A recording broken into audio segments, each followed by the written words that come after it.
All right, welcome back to the podcast. We have a somewhat, I would say, chaotic episode for you guys today, considering I drank a venti iced coffee before planning this, and I have to say that some of the topics I came up with are a little out there. I mean, we're going to roll with it. So, I think we should start by circling back on some of the things we were talking about last week. Why am I saying circling back as if this is corporate America? What? You're acting like me at work. Interesting. I'm going to loop back with you tomorrow.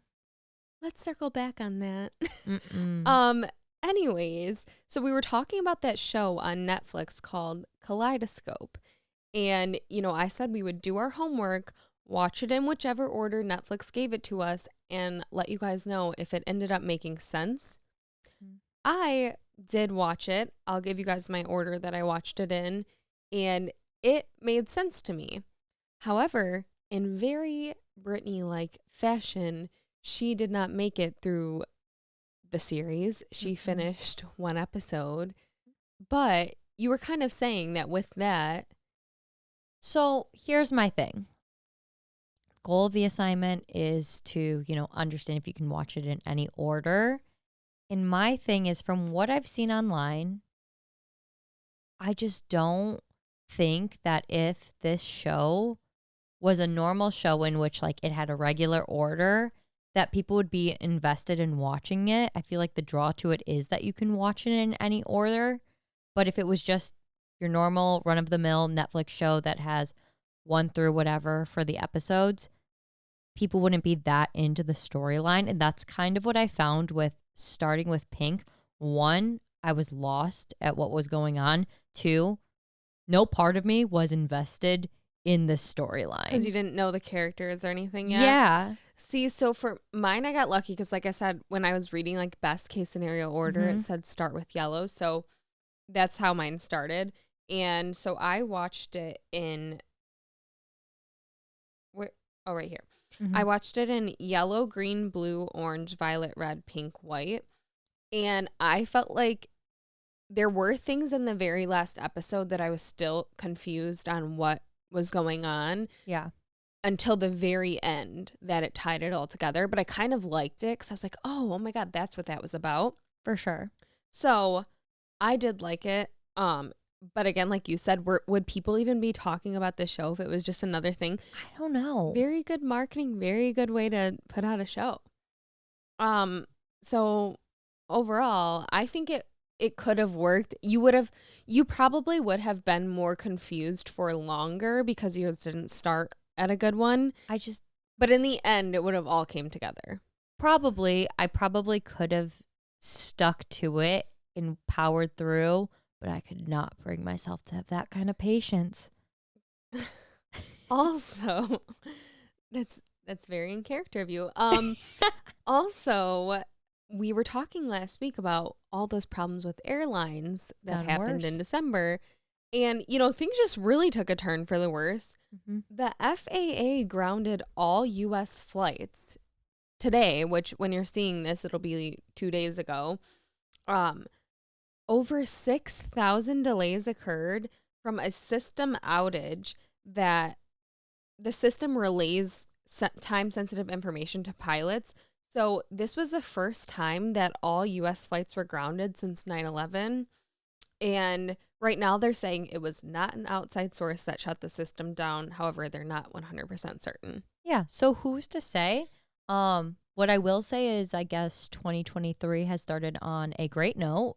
We can only go, up from here. Hopefully go up from here. It was only down for a few hours, but still, that's a lot. I felt a little uneasy that it's as simple as a system that can make flying so unsafe. Exactly. I just didn't feel that good about that. No, I didn't. I feel like that's as I've gotten older, I've become more aware of the one little thing that could go wrong in any situation. And that's just going to be one more thing that I'm thinking about while I'm on a plane traveling somewhere. Not only could the engine give out, but the system could go down, and who's to say what's going to happen from there? That seems like such a more realistic thing to Mhm. go wrong. Because it's just like, sometimes Wi-Fi doesn't work. Sometimes it's like, this doesn't connect to this. If it just doesn't connect to the plane, we're just in trouble here. Yeah, I don't know. Speaking of Wi-Fi with flights, a lot of airlines are now including free Wi-Fi. It's a huge deal on planes.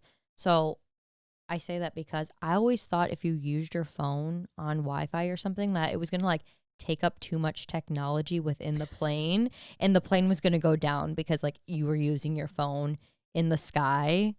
Well, that's Not what the they case. say. They say that about the cellular data thing because that's why you have to go on airplane Right. mode because you can interfere with the towers, I guess. There's just so many variables that can interfere with Flights. the technology that planes use now that I'm just really not I liking have to it. get on a plane in like a month. I know there's been so much going on. And all I was thinking was like at the beginning of this year, like, oh my God, I can't wait to like start planning some trips. And like we have a couple coming up. And now I'm like, I'm just cool with staying home for a little bit. Yeah. Like, let's see what happens here. This is such a random topic, but speaking of danger, I had to get this off my chest because I saw this. I was driving on the expressway, and you know how they'll have the electric or digital signs that usually it'll say like freeway closed from here to here or construction ahead. Yeah. Take caution. So all of a sudden I'm driving and on the sign I see it says endangered person. Perfect. And I go, what? So I like drive a little more and I look again. Endangered person, dark gray Toyota, or I don't know exactly what car it said, but dark gray, whatever car it was in. And I'm just thinking, I like start looking around. I'm like, shouldn't there be police out here like looking for this person? Shouldn't somebody with some authority be out here chasing this car if they know what car it's in? Like, how did they know what car it was in and then let it get away? Yeah, like that's kind of wild. I've never seen a sign like that on the road. I couldn't believe my eyes. I was genuinely I started looking around for police lights because I'm like, they should be out. And why am I looking? And then every dark gray car that went by, I'm like looking inside. The people were probably like, what is this woman doing staring at me? You were on watch. You were on duty. Why is that my job? You're being a great citizen. Talk about a distraction from driving. Like I was seriously, every dark gray car that went by, now I'm you're like, freaked was out. that it? Was that it? Is there a person in there? Like, I just don't understand how it got to the point of, yeah, who were you looking for? not sure, an endangered person.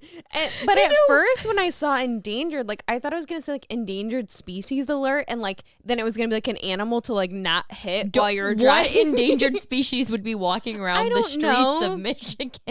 I don't know. There's been a lot of stuff about coyotes lately. There is. I heard one in my backyard. So I was just immediately, like, I saw that word and I was like, what? And I look again and I'm thinking, like, how did it get to the point of them knowing this person was in this vehicle? So they obviously, somebody saw this person get in this vehicle and drive away. Mm-hmm. Why did no one chase them? And why am I on the lookout now? I don't know. I don't want that kind of responsibility. I'm trying to drive. You really took it strongly, though. No, I You did. took it to heart. You were ready to go. Until I was off the expressway, and then I was just thinking, like, if I was the endangered person in that vehicle, I would hope everyone would be out looking for that vehicle. Yeah. So what the hell was going on there? I don't know. It's a lot of responsibility. More dangerous situations I think here. that's the theme. That's I the think theme. this is less chaotic than you anticipated. I know, honestly. Well, because we've been talking, it's winter in Michigan, and a lot of people ski and snowboard. Mm-hmm. We're not those people. No. I'll speak for myself because you can ski a little bit. In the past, I have tried snowboarding and I've tried skiing, and I can do them. It's just not safe for me to be out there, though. Not good at it. A lot of anxiety. But our friend just went to Vermont to go skiing. And, when we're talking about like our ski mountains, it's not a real. They're like hills compared to what she was on in Vermont. And so she goes, and she's also not an avid skier. And she wanted to go by herself because her friends were a little bit more experienced. So she thought she was going on the smaller hill, and she accidentally took the ski lift to the top of the mountain. And we're talking a real big very tall mountain. Mm-hmm. And she had to have a random lady help her to get down. And we were talking then about ski lifts, how They're it's kind of dangerous. sketchy. You get on there, there's nothing holding you in. You could just flop off. And 3 weeks ago, somebody was riding a ski lift or a chairlift, chairlift. Yeah, same thing. And the wind blew the chairlift off the rope, the wire, and the chairlift fell down with the person on it. They were fine, It's but traumatizing. How were they fine? Like, I feel like that's such an dangerous situation with so much impact to the ground. well, it's like those movies that we were talking about where Frozen. they get stuck on the chairlift. No one can rescue Because them. there was they're an freezing. outage similar to what's happening with the planes. You just can't trust technology-driven No. things. But also with these mountain situations, so I avoid mountains at all costs, and we As really you should. we only have hills here. So we're good. So we're good here, but as long as we don't travel to them. And I was just seeing on TikTok how on Mount Everest, when people are hiking, they pass dead bodies of people who have failed the hike. I was today years old when I found out this information from you. So they leave bodies. If you don't make it through your hike, they typically leave your body on Mount Everest, and other hikers have to walk past it. The bodies stay intact because they're frozen, but I think that makes it worse. I know. And so people have to walk past them. It's so well known that there is one specifically that people would used to pass. I believe they moved the body now, but they would call him green boots, and because he had green boots on, and it was just a well-known thing that if you're doing that hike, you're gonna see green boots. I don't know how, probably because I never would, you could go into a hike knowing you're going to see dead bodies and be okay with And that. potentially also not one of them. make it. Yeah. Because I guess it's been increased as it's gotten more popular over the past few years to do the hike. Obviously more people are getting injured and not making it out, but they leave the bodies because it's too expensive and dangerous to get them out. And so I guess too, they will have people who write letters to their families being like, do not try to get my body because it's too dangerous. So sad. And it was really alarming to me because after last year when we went to California, on the way back, we stopped in Palm Springs because I had never been. And one of the things there is the aerial tram that takes you, it's only 8,500 feet. And I felt very sick at the top. Really? Yes, I was not well. And that's because of only the change in altitude? Yeah. And it happens so quickly too, because you're on the tram and it's kind of fast. Right. And I did not feel good. That is to say that these people who are climbing Mount Everest at 26,000 feet. That's 26,000 feet is what they alarming. call it the death zone. And it's when the altitude gets so high that people become delirious. And this is where a lot of people end up getting hurt or passing away because they'll start taking off their clothes, not realizing that it's cold. really cold. Or they'll start thinking people are there that aren't really there. And so they become delirious and they call it the death zone. And I cannot imagine how sick you must feel up there if at 8,000 feet, I literally did not feel good. That's so scary. Yeah, so we're going to stay away from mountains. Yeah. You will not catch me on a mountain. I feel like one of the times we went to California as kids, we were on a hike and I saw a snake. That's been a recurring theme anytime I've tried to go on a hike. Really? There are snakes that will cut across the trail, go from like one side to the other. It's so quick because the trail is thin and I'm not about that life. That reminds me when we went to Arizona last year, we saw a lizard thing and it got pissed at us because they run across. Yeah. And it was pissed, so it went down and started doing push-ups at us. What? It was trying to fight, and I was like, "What's going on?" You want to go, bro? Like, yes. And all I could see in my mind is like I was just thinking this little dinosaur is trying to fight. Like, what's going on? I don't mess with those little dino things. Oh no. When I lived in Florida, I was constantly afraid that because I lived on the first floor of our apartment building, and we had the little lizards run into our apartments on like 2 occasions that I'm aware of, and we got them out. But if it did that with like, what if we didn't notice? What if it was in my bed when I went to sleep? Like, that was always my biggest fear, that it was just going to crawl on my face while I was sleeping. Like freaking The Parent Trap. When they put the lizard on Meredith's head. in the mouth. Oh, worst case scenario. That's like how they say you swallow so many spiders a year in your sleep. It's like, I don't. Who tracks that? Like, why? Yeah, wait, how do people know? I don't know. I don't want to know. Why don't you keep that to yourself? Who made that up? But like, how do they figure that out? I don't know. Hopefully it's just not Who true. figured that out? Who's like watching people sleep like, oh, there's one spider. I don't know. There's another one. Yeah, I never really understood that. But that's kind of that's going through our dangerous topics here. Now we're going to get a little random. Let's move on to something a little random, but it does pertain to both of us, kind of, because I feel strongly about this. So I saw this TikTok. The girl was named Sarah Elizabeth, and she was talking about how she's had like every hair color, and with every single hair color, she's treated differently. And so she was saying that with blonde hair, she got the most attention from guys, but girls, she felt like they were not friendly to her, and they like almost like they were threatened of her. And she also said it was not positive male attention. And and then so she had brown hair. She said it was less attention from men, but she felt like girls were more friendly. Okay. With multicolor hair, she said men did not look at her at all, but she got the most compliments from women, which I kind of agree with. I feel like even I've seen scenarios where girls are like, oh my, if somebody has like blue hair, you're like, oh my gosh, I love your hair. But it's almost because you're like, wow, I would never do, like, I don't feel like I could ever do that.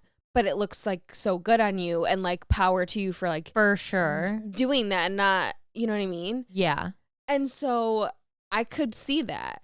And then she said with red hair, which red hair became a thing. It's very trendy right now. I've been seeing a lot of people dye their hair red or like have a red hue to it. Yeah, like brownish red. And so she said with red hair, she had men's attention, but it was similar to when she had brown hair, but she felt like it was quality attention. Interesting. I don't know. She said she met the love of her life with red hair. With red hair?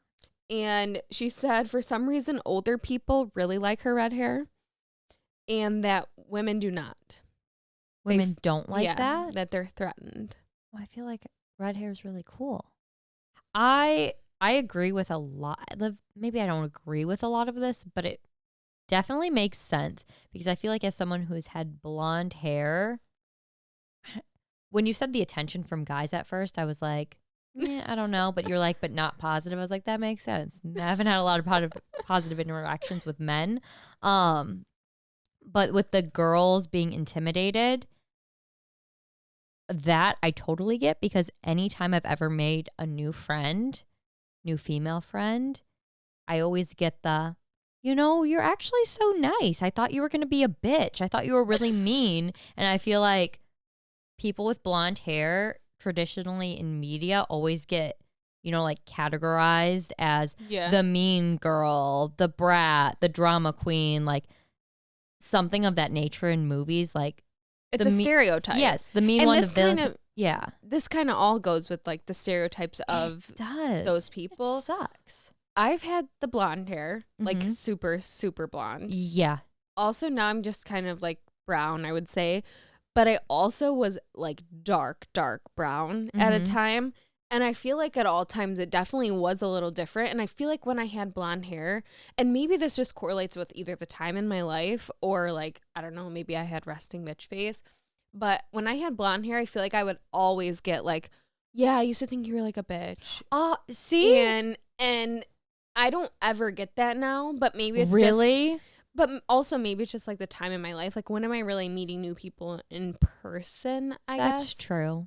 But I definitely felt a difference with having blonde hair. And I even feel like the getting attention from guys thing was like definitely more accurate when I had blonde hair. Really? Yeah. But also, again, was it the time in my life? I don't know. Be. I mean, I've been blonde my whole life, and so I know all of this to be true. That's a little unfortunate, It's but fine. like, you choose to be blonde. Yeah, I like it. It's fine.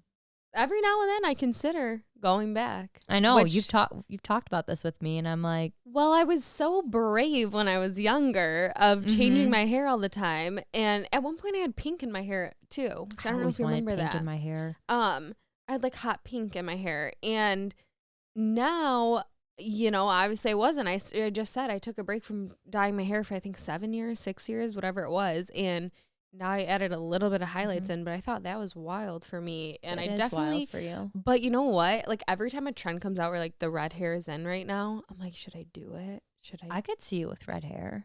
I don't know. I feel like it's like, I don't know, maybe it's a fall thing. Red? Yeah. Yeah, I could see you doing that in fall. I've considered going darker and being a brunette, especially with like those TikTok filters that's like, here's what you look like with brown hair. I don't think I would like it. I think I would immediately regret it. You don't feel like yourself when you change your hair at first. No, and I like who I am as a blonde, so I'm going to keep that. Also, though, I feel like it definitely depends on the season too. When we go into certain seasons, I'm like, I should change my hair, and then like sometimes I'm like, just leave it. It doesn't matter. Yeah, it's fine. But I think it correlates with the weather. Which, speaking of, as it gets warmer and all these festivals start happening, let's go. We alive. You know, we love our festival. We literally did like our second or third episode it was at like a festival. Like, that's kind of crazy to think Welcome about. to the podcast. We're at Lollapalooza. But no, so we did talk a little bit about Coachella. Neither one of us have ever been to Coachella. No. But we talked about it a little bit, like comparing the fashions of both. And so the Coachella lineup just came out. And we were not that impressed, I guess you would say. I was going to say we were not. There are a couple big names that I was like, okay, that makes sense. But then it felt like that was it. Like, the people that would normally be still like headliners, just not the headliner, you would know who they were. Like, for example, so this year we have Bad Bunny, Blackpink, and Frank Ocean headlining. Last year it was Harry Styles, Billie Eilish, Swedish House Mafia, and The Weeknd. Yeah. And that, like, those I feel like are in line. Like, those are, like, I would be like, oh, yeah, okay, like, that makes sense this year. But then you go down to, like, the next one, and there's a lot of names that, like, I don't really recognize. And maybe that's my fault. Yeah, but also maybe they just, like, I don't know. I know. I feel the same way about it because when you look at this, I mean, you do see people like the Kid Laroi, Charlie XCX. They were all there or at least at Lala. Yeah, they were at Lala. But then I feel like I typically get excited about ththose smaller artists that's like, oh, heck yes, they're going to be there. I can't wait to see them. For sure. And there's not really a ton of that. I see two friends. I feel like they're going to be sick. Yeah, it's either like we've heard of them or we've already seen them. Yeah. And it's like, are they just running out? Is there too many festivals? Are they running out of artists? Yeah, is it an oversaturated market? Do I need to start singing? Oh, wait, I didn't mean oversaturated market. It's not oversaturated, undersaturated is what I meant. A total opposite. Yeah.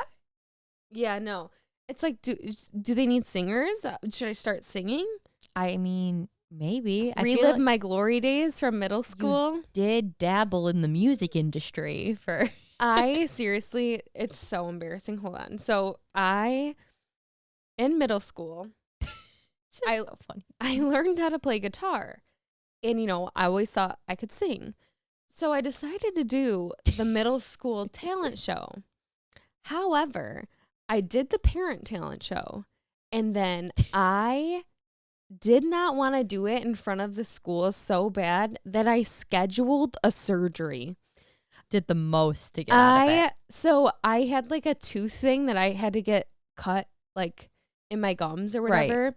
And so I could have done it at any time. It was no emergency. It wasn't like the tooth was like gonna go through and ruin everything. But because I had already had braces and like it needed to go through, they're like, oh yeah, like we got to get this in the books, whatever. Not an emergency. I did not want to do the talent show so bad that I scheduled the surgery for the day that we were supposed to perform for the school kids and did not go. That's wild to me. So I have questions, even though I was there. I mean, I guess I wouldn't have seen it because I wouldn't have gone to the parents portion. What did you sing? I feel like I've seen videos of this. It was Demi Lovato, World of Chances. Perfect. And so I played guitar and sang. Another friend, I don't know if she played guitar too, maybe, and she sang. And then we had another friend play the piano. We had a whole production. Did they perform for the school kids? Yes. Just without you? And also apparently there was a malfunction for them where like either the piano went out or something went out when they were performing for the school kids too. That's tough. You would have hated that. My last question with this is, so since you believed in your singing abilities, I saw TikToks about this recently about like middle school kids, like the minute their parents would leave their house, they would like grab the computer and press record and like sing a super emotional song. Did you do that? I never did that, but you know what I would used to do? What? I would use, like, you know how if you plug your ear, you can hear yourself like in your head? Yeah. In the car, I would used to do that and like sing along to songs and see if I was good. Don't even lie, you had to do that. I mean, I still do that, I feel like. How about the one time when you were listening to music with headphones and you started singing and you thought we couldn't hear you? And we I know could. exactly what you're talking about. I'm pretty sure I have that on video. Do you? I'm pretty sure. I've seen pictures of it because the headphones were like the size of my head at the time because I was in. Well, it was a CD player. Yeah. It was attached to a CD back in the day. Real back in the day. Good times. Good times. Reliving our glory days for real. No, well, I saw it on TikTok and like obviously this is probably not true. But it was just like a girl being like, singing is like all confidence, like 90% confidence. I had a lot of confidence. I like auditioned to be like the singing parts in a lot of like choir performances and also middle school musical. I was in every middle school musical we had. I was a freaking mouse in Cinderella. And I sang. That's ironic considering how much you love mice now. Yeah, it all, it all tracks. Full circle. But I just never should have been singing. Ever. I'm not going to lie to you. I remember vividly in choir, like, there's a big group of us singing. And for some reason, I could always hear you. Because I had the confidence. But I think it was like maybe a tone off. It was completely tone deaf. And you know what's the worst part about it is, what I think fueled my confidence was I was president of choir. Why did Brian continuously asks me, because I'll bring it up often, that I was president of choir in middle school. Why was there need for a president? Well, that's because you never got a wham. So in our choir, which maybe people can relate to this, in our choir, when you would do something like wrong or you're fooling around, you would have to write out, I don't even remember what it was, but it was something Wolfgang, something Mozart, and you'd have to like write it out so many times. Yeah, it was like this big long paragraph, and it was bad. Yeah, I got a wham. For what? What did you do wrong? I don't remember. Well, but I vividly remember having to do it because I never got in trouble, and I got the wham, and I was so embarrassed. Our choir teacher was a different breed of choir teachers because he had, I feel like his name was Mr. Ross. He had like Ross bucks, and they were all different colors, and it was like little money that you could collect if you did something good. Do you remember those? Yeah. They were like pink and green. Besides the point, you could get like pretzels with them or like buy things. And there was a notebook at the front of the class. And I think this is what I got to do as president was you got to stand there and take attendance. But if somebody got a wham, you would write it next to their name, wham. Or if somebody got a gum because they were chewing gum, you would write gum. I forget what else there was, but I had a lot of choir bugs. I was a good kid. You were good as the president, but singing, I don't know if that was I should really not your have strong been suit. singing. But also, do you remember the trauma of having to go in front of like 2 students and the choir teacher and sing to audition for eighth grade choir? Yeah. And it was just like your peers, like there was like, I think it was like, wasn't it 2 peers and then the choir teacher? Yeah. And I just remember going in there, and at that point, nobody thinks they're good at. You had to sing. Didn't we have to sing Somewhere Over the Rainbow? Yes, and we also, I think we had to do the do re mi. I'm not gonna try to sing. I'm trying to like state the words and start singing. Yeah. There was all those symbols. I feel like signals. You had to do that and Somewhere Over the Rainbow. And somehow, by the grace of God, you made it through. I made it through. For what reason? I don't know. See, this is, I think, the problem. The false encouragement I was getting. I was booking roles in the musical. I was getting probably one of the last roles you can get. Oh my gosh. But it was that false encouragement that I was good. Well, it's all confidence. Apparently not. Oh gosh. Okay, so let's get into, these are also some way back in the days. Let's get into some of these shady stories. All right, shady story number 1. There was this guy that would come in daily at my workplace. He would pick up and drop off items. At first, I didn't think much of him, but as some of time went by, I discovered that he was a pretty nice guy. We eventually began to heavily flirt with each other when he came in. I was single, and I assumed he was too. After about a good 1.5 years went by, he didn't come in for about a week. When he came in that next week, I said to him, "Where have you been?" He replied, "I went and did this," and showed me his left hand with a ring on his finger. I blurted out, "What did you go and do that for?" And he replied, "Well, she's pregnant." Several months go by, and we continue to still heavily flirt with each other. One day, he asks if we were hiring because his wife needed to go back to work. We happened to be hiring at that time, so I convinced my manager to hire his wife, even though I had no idea who she was or what she was like. I thought if I'm able to befriend her, then I could get closer to this guy. Since he never once mentioned that he had a girlfriend or that a baby was on the way, therefore, he must not really love her that much. So sure enough, his wife and I immediately became besties after she was hired. I also quickly learned that she was always talking to other guys.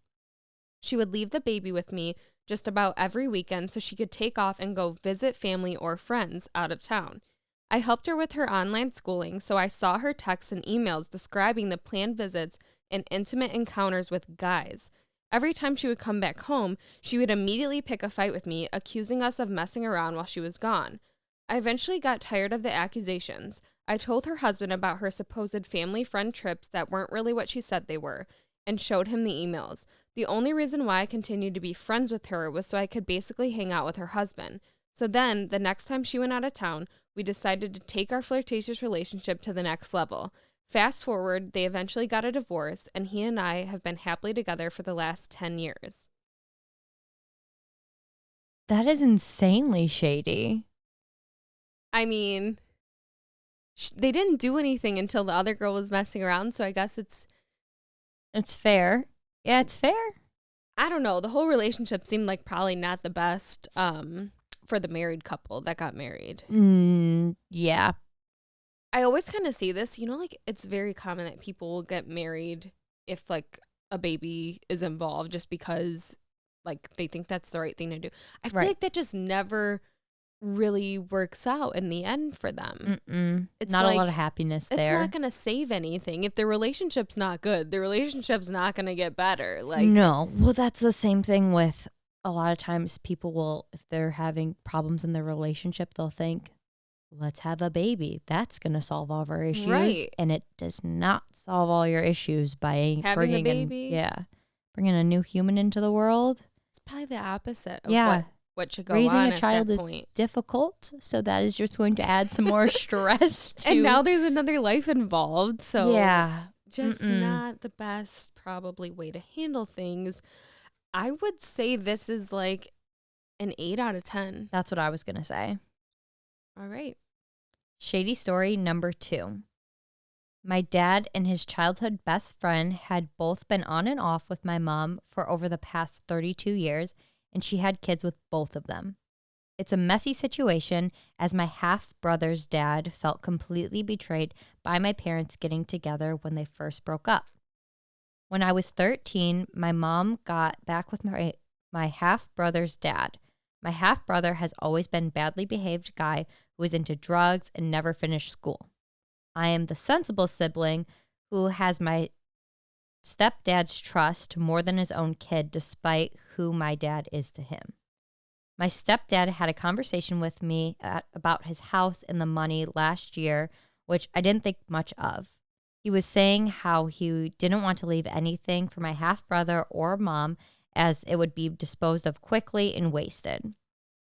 I suggested leaving it to somebody that he trusts until they were able to be clean enough to use it well, and we agreed that it would be his brother. I didn't think that we would have to worry about this for a few decades as he was quite young. A week later, he died of a heart attack, and we now know that he was told that his heart was in a bad condition about the time that we spoke about the money. My mom and half-brother have assumed that my stepdad's brother has taken all of the money for himself and had been greedy. He is renting out my stepdad's house, so my family assumed that he had stolen all of their inheritance. I've sat on the secret for a year that eventually my family will get the inheritance if they can prove sensibility. It's so tempting to tell them, but I don't want my stepdad's brother to be put in an awkward situation before they are ready to be given such a large amount of money and a house. A little shady to be hiding the secret, but honestly, I feel like they're doing what's best. Scenario. Yes. Yeah. I mean, it sucks to be in the half brother and the mom situation thinking, okay, what the heck happened? What is this brother doing? And what's going on?